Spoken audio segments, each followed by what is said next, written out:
The Tale of Genji, Yugao. Author, Murasaki Shikibu. Translated by Yasano Akiko. Gazing out at the quiet evening sky, Yugao seemed to think it was dark and eerie in the distance, so she raised the blinds on the veranda and together they watched the clouds in the evening glow. The woman, who was able to spend a day alone with Genji, seemed to have gained a satisfaction she had never known before, even though she was still in a state of unsettled love, and her appearance of gradually opening up to him was charming.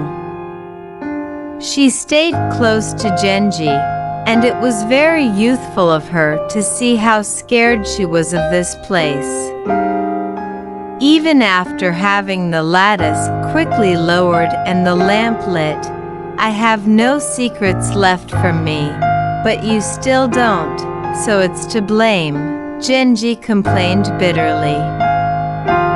His Majesty must have summoned him again today, but he wondered how those searching for him would find him and where they might have gone, and he wondered at himself for being so fond of this woman.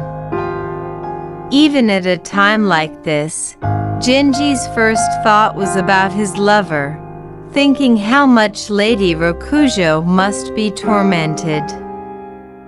It was painful to be hated, but it was only natural to hate. He felt love for the woman who was with him, innocently trusting him, but at the same time he thought of Lady Rokujo, who was troubled by her own excessively high self-esteem, and compared her to the person before him. He wished she would let go of that a little. After 10 o'clock, Genji fell asleep and saw a beautiful woman sitting at his pillow. "I don't know how much I love you, but you don't love me, and instead bring an ordinary person like me to make love to you. How rude of you." He put his hand on the woman beside him and tried to wake her up. He saw this scene. Feeling painful and attacked, he immediately got up, and at that moment the light went out. It was eerie, so he pulled out his swords and placed them at his pillow, then woke Yukon up. Yukon also came near, terrified. "Wake up the night watchman in the hall, and tell him to light a candle and come back." "How could I go out to such a place? It's dark." "That's childish." Genji laughed and clapped his hands, which echoed back. It was extremely creepy, and no one came to hear the sound. Yugao was trembling with fear and seemed to be wondering what to do. She was drenched in sweat, and it was doubtful whether she was even conscious. "She is a very frightened person, so I wonder how she must be feeling," Yukon said. Genji could not help feeling sorry for her, thinking that she was a weak person who could not look around her room this afternoon and only looked at the sky. "I'll go and wake everyone up. When I clap my hands, the echoes are so loud it's unbearable. Stay here for a while," he said, pulling Yukon towards his bed, then going out to the entrance of the side doors on either side. As he pushed them open, the lights in the corridor went out. There was a slight wind blowing. There were not many attendants on this night, and most of them were already asleep. the son of the emperor's steward, a young man who Genji usually kept by his side, one attendant, and the usual attendant were the only ones on night duty. When Genji called, he woke up and replied, "Light a candle and come. Order your attendants to strike their bows and shout constantly to prepare for the evil. There is no point in sleeping peacefully in such a lonely place." They said that Senkoku Koremitsu had come a while ago. What happened? He came, but since there was no need for you, he said he would come to pick you up at dawn and left. The man who had this exchange with Genji was a man working at the Takaguchi in the palace, so he expertly struck the strings of his bow and said, "Be careful of fire," as he went toward the residence of his father, the caretaker. Genji thought about the palace at this time. The meeting where the palace's night watchman announces his name must have already ended, and it would be about the time when the night watchman at Takaguchipolis would announce his name. It must not have been very late at night, he thought. Returning to his bedroom and feeling his way through the darkness, he found Yugo asleep, exactly as she was, with Yukon lying face down beside her. "What's wrong? You seem mad and scared." A dilapidated house like this is where foxes and other creatures scare people. "With me here, you won't be scared of such things," he said, helping Yukon up. "I was feeling very sick, so I was looking down. I wonder how she must be feeling, madam." "That's right. Why are you doing all this?" He felt for her, but she wasn't breathing. When he tried to move her, she was limp and seemed unconscious, and as she was a young and weak person, he could only sigh, thinking that some kind of monster must have been doing this to her. The light of the candle came on. Yukon did not seem to have the strength to stand up, so he pulled the screen close to the bedroom and said, "Bring it closer." Takaguchi, who had never done such an indecent act as to enter his master's bedroom, did not come to the upper level of the room. "Bring it closer. It all depends on the place." He brought the light closer and saw a woman with the same appearance as he had seen in his dream near the pillow in the bedroom, and then she disappeared.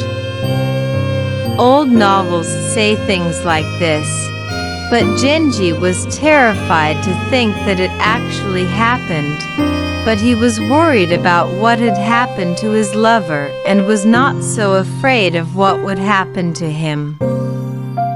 He lay down next to her and said, "Just a moment," to wake her up from her eerie sleep, but Yugo's body was cold and she was completely dead. He had no one to consult with. A priest or someone like him would be helpful at a time like this, but of course there was no one there.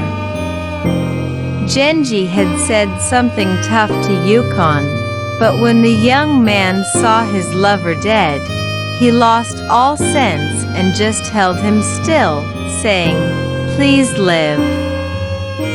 Don't show me your sad eyes." However, his lover's body grew colder and colder, and he felt more and more that she was no longer a person but a corpse. Yukon's fear had disappeared, and he cried bitterly upon hearing of Yugao's death.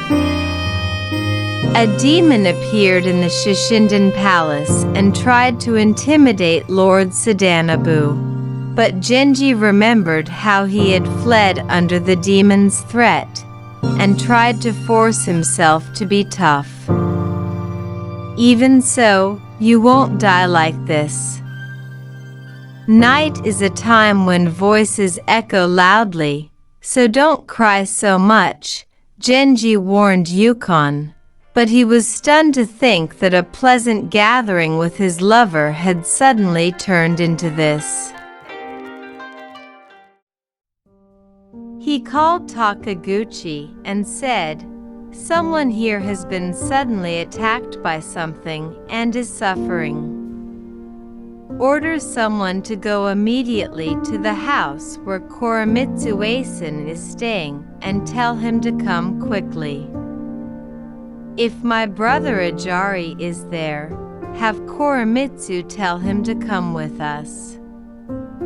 My mother, the nun, might hear and worry, so don't make a big deal out of it. She's the one who makes a big fuss about me sneaking around and stopping me." Even as he spoke in such an orderly manner, his heart was heavy, and he felt the unbearable sadness of losing his lover, as well as the eeriness of the surroundings. It was already past midnight. The wind was getting stronger than before, and the rustling of the pine branches reminded him of the lonely old palace surrounded by these large trees. He heard an unusual bird cry, and wondered if it must be an owl. When he thought about it, he wondered why he had come to stay in such a lonely place, so far away that there was no human voice, and Genji was filled with regret. Yukon was so engrossed in her that he wondered if he would tremble and die if he stayed like this. Worried about this, Genji held on to Yukon with all his might. One of them was dead, the other was like this mysterious person, and the thought that he was the only normal human being was unbearable. The lamp flickered faintly, and from above the folding screens separating the room from the center, to every corner of the room, where dark places could be seen, he could not help but feel as if something was approaching him with heavy footsteps from behind. And Genji wished that Koremitsu would come quickly. He was a man who stayed in several houses, so as the messenger went around asking around, dawn gradually began to break. To Genji, the duration of this time seemed to amount to 1,000 nights. Hearing the sound of a rooster crowing in the distance, Genji felt relieved, but wondered why he had to go through such a dangerous situation. He thought that it was a waste to fall in love, and that as a punishment for thinking of someone he should not have, he would suffer such a miserable fate, an unprecedented one. The truth he had hidden would soon become the talk of the town. He wondered what people would say, starting with the emperor's will. He would be the center of ridicule from the world. He wondered how he had finally tarnished his reputation. Finally, Koremitsu came out. The man who had followed Genji's every whim, even at night or dawn, was not by his side tonight, and even though Genji had called for him, he was too late. Genji hated the delay, but he called him into his bedroom. Genji knew that Koremitsu was the only one who could save him from the sorrow of loneliness. He called Koremitsu over to him, but suddenly he was unable to find the words when he realized how sad what he had to say was. Yukon, sensing the presence of Koremitsu from the next-door neighbor, was reminded of everything that had happened between Genji and his late lady, from the very beginning to the present day, and he began to cry. Until then, Genji had been the only strong person who had been holding Yukon in his arms, but at the same time he felt a sense of relief when Koremitsu arrived, and for the first time, a great sadness welled up from the depths of his heart. After crying a lot, Genji began to speak hesitantly. Something strange has happened. I was so shocked that the word shock does not express it. I heard that when a person's body suddenly changes like this, they send something to the monk's house to have him recite sutras, so I asked the Ajari to come and have him do that and make a prayer, but what happened? He returned to Mount High yesterday. What is this? It's strange. Has she been feeling a little unwell for a while? No, she is not. Genji was so moved by the sight of him crying that even Koremitsu began to cry. Old people are said to be troublesome, but in a situation like this, it is more reliable to have someone who is older and has a lot of experience in the world. Genji, Yukon, and Koremitsu were all young. At a loss as to what to do, Koremitsu finally said, it would be a bad idea to let the hospital's caretaker know the truth. Even if you can trust the person in question, he likely has family members who might leak secrets. In any case, please leave here. But there is no other place with fewer people than this, right? That is true. The ladies of that Gojo house will be sad and make a big fuss. If such noises are heard in the neighboring small houses, it will immediately become known to the public. Yamadera is accustomed to dealing with such dead bodies, so it seems like a good place to divert attention. Koremitsu, who seemed to be thinking, said, there is a house in Higashiyama where a lady I knew long ago lives as a nun. I will move her there. She was my father's wet nurse, and now she is an elderly woman. It is Higashiyama, so it seems like a place where many people go, but it is a quiet place. And he had the carriage pulled up to the veranda in the dark of the time when night and morning change. It seemed impossible for Genji himself to load the body into the carriage, so Koremitsu wrapped it in a straw mat and loaded it into the carriage. The small corpse did not evoke any bad feelings, but was rather beautiful.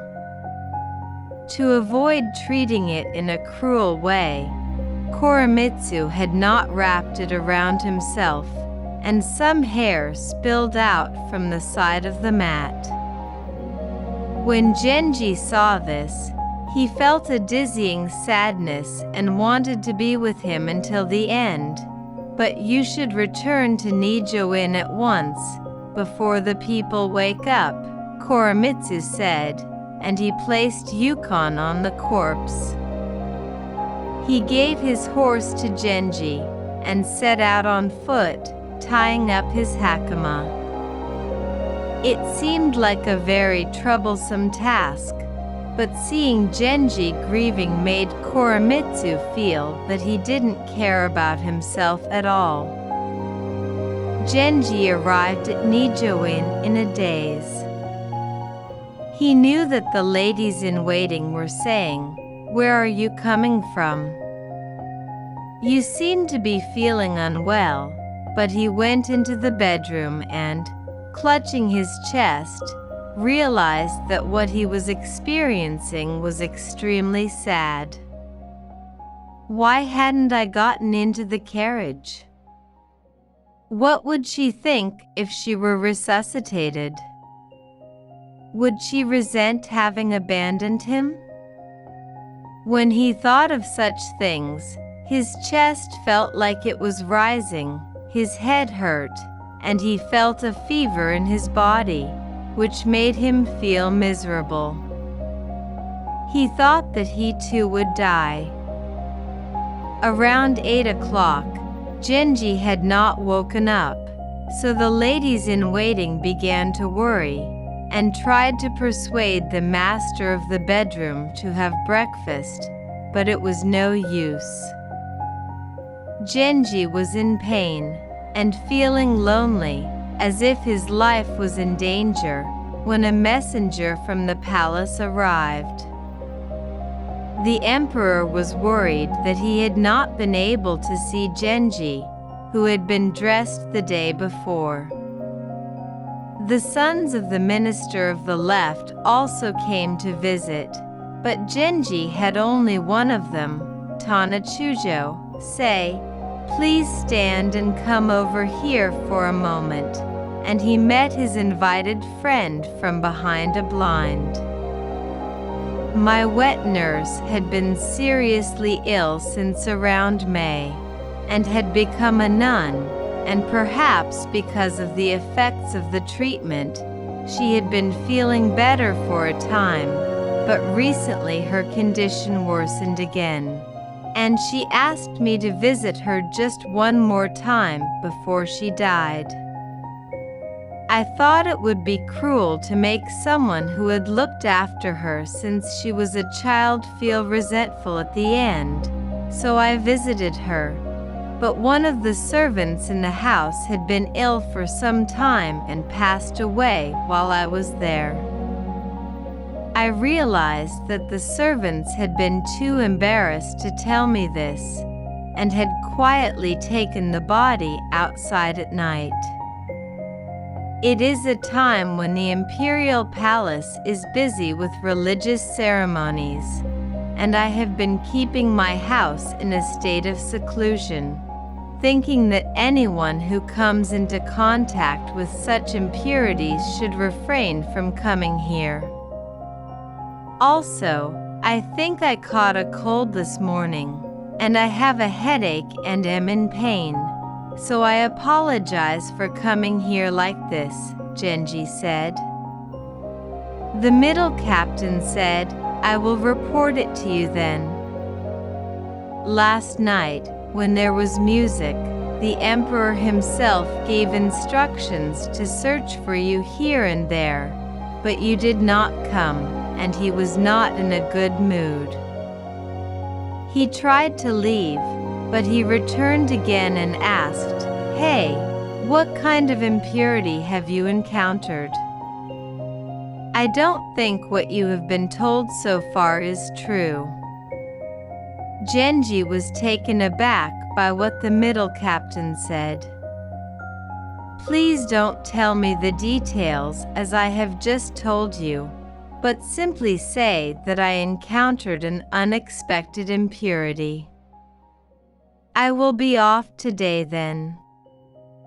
Although he said this as if he had no idea, the death of his lover came to his mind again, and Genji felt very bad. He felt sad to look at anyone's face. He called the chamberlain Kuroto, who was his messenger, and had him convey the details of his erratic behavior that he had told the middle captain to the emperor. A letter was also sent to the left minister's house saying that he could not go for this reason. Koremitsu arrived after sunset. Since the news of his erratic behavior had been announced, all visitors to Nijo Inn had gone through the garden to convey their business before leaving, so there was no one who needed any help in Genji's living room. When Genji saw Koremitsu, he asked, "How was it? Was it no good?" and cried, putting his sleeve to his face. Koremitsu also said tearfully, "He has certainly passed away. It would not be good to leave him there for so long, and since tomorrow was a good day for the funeral, I consulted with an old monk whom I respect about the ceremony and other matters, and asked him to take care of it." The woman who went with him. She was so sad that she seemed unable to live, and this morning she was worried that he would jump into the valley. She said that she would send a messenger to the Gojo house, but she said that she had to wait until he had calmed down, and she stopped him. As he listened to Koremitsu's report, Genji felt even sadder than before. "I also seem to have fallen ill, and I think I may die. You must be so sad." "I'm sorry. It's all fate. I want to do something to deal with this in secret, and that's why I'm doing everything I can." "Yes, it must be fate. I think so too, but I feel responsible for the death of someone through reckless love hunting. Don't tell your sister, the Shasho's wife, Myobu.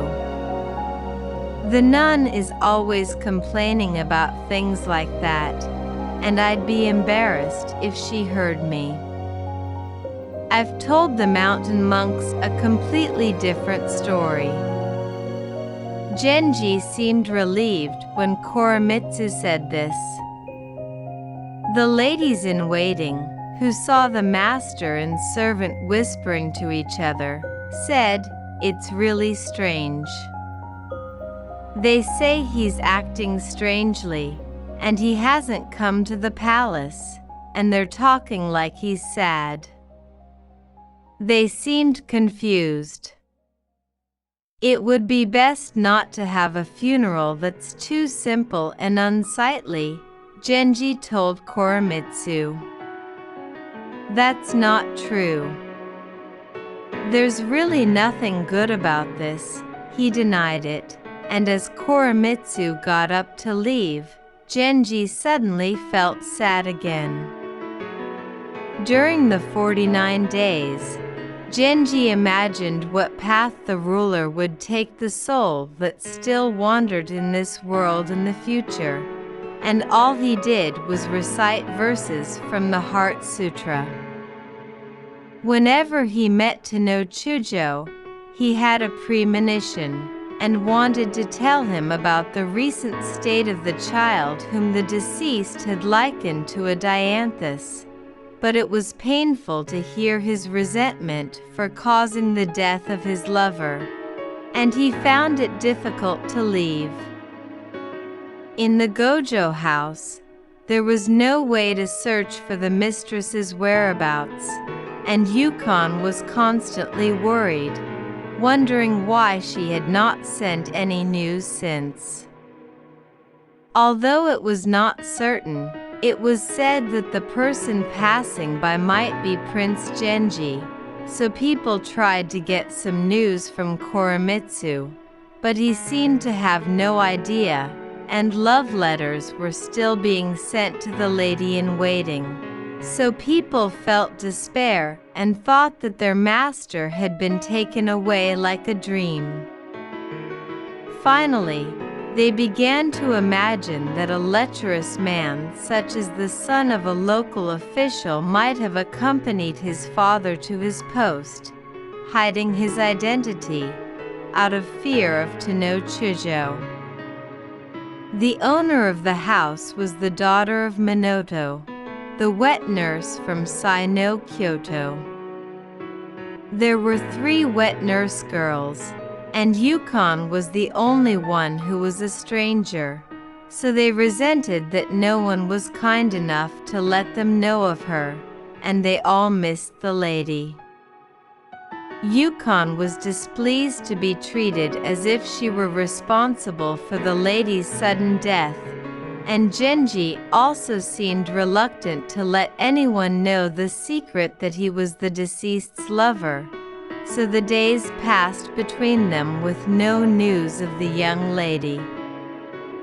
Genji had long wished to at least see Yugao in his dreams, and the night after the memorial service at Hai, he dreamed, albeit faintly, that she was at a certain Shinobuin palace, and the woman who had seen Genji sitting at her pillow also dreamed of her there.